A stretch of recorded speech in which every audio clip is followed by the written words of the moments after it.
Do you feel you're 100% after having had a baby? Sometimes we end up with little aches and pains that could be nothing, but it could be something. Do this quick little screen on yourself and see if maybe PT is the option for you. So the first one on the screening test is, are you able to stand on one foot and hold this position for at least 30 seconds, if not more, without having to sway too much or without having to hold on to an object to keep your balance. Make sure you test the right foot as well as the left foot because you want to make sure that you're even on both sides.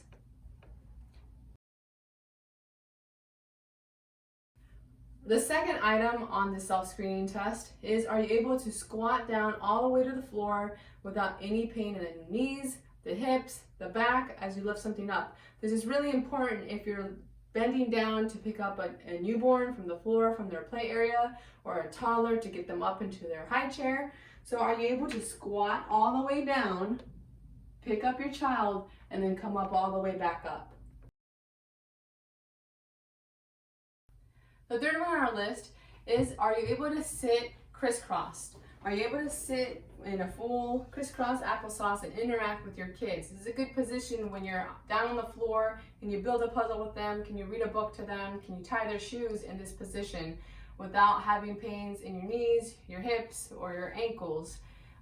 Pain in this position could mean poor mobility, that something isn't moving just right. You could use an evaluation from a physical therapy to see what kind of dysfunction is going on. Number 4, are you able to reach behind your back and touch the opposing hand on both sides? This is kind of like the screen that we just did before with the hips and the knees and the ankles sitting crisscross. This one, are you able to reach all the way behind and touch your fingertips and then switch positions and do the same thing? Number 5 is a biggie. So a lot of times women will complain about leaking after having a baby and they think this is completely normal. They think that this is just their new body, the way that it's going to function from here on out. The test is, you're going to jump up and down. You can do 2 feet 10 times. Are you able to maintain continent, or are you leaking? Do you feel wet now? If you do, then it's time to see a pelvic floor physical therapist. If you feel any type of pressure, it's also time to see a pelvic floor therapist, as this could mean prolapse.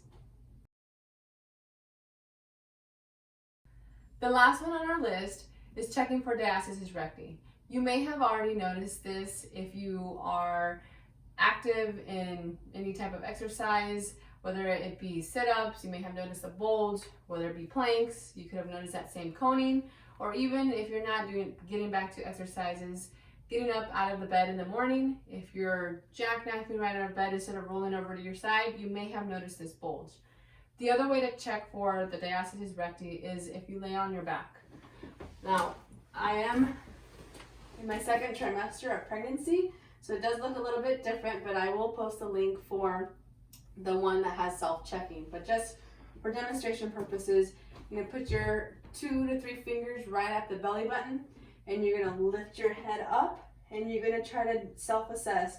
Do you feel the ridges of your muscles on either side of those fingers, or do you feel nothing? If you feel nothing, you might have to put in a 4th finger, a 5th finger, kind of to see where it's at.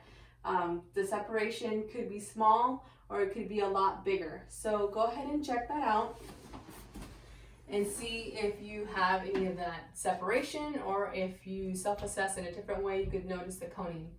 All right, hope that helps.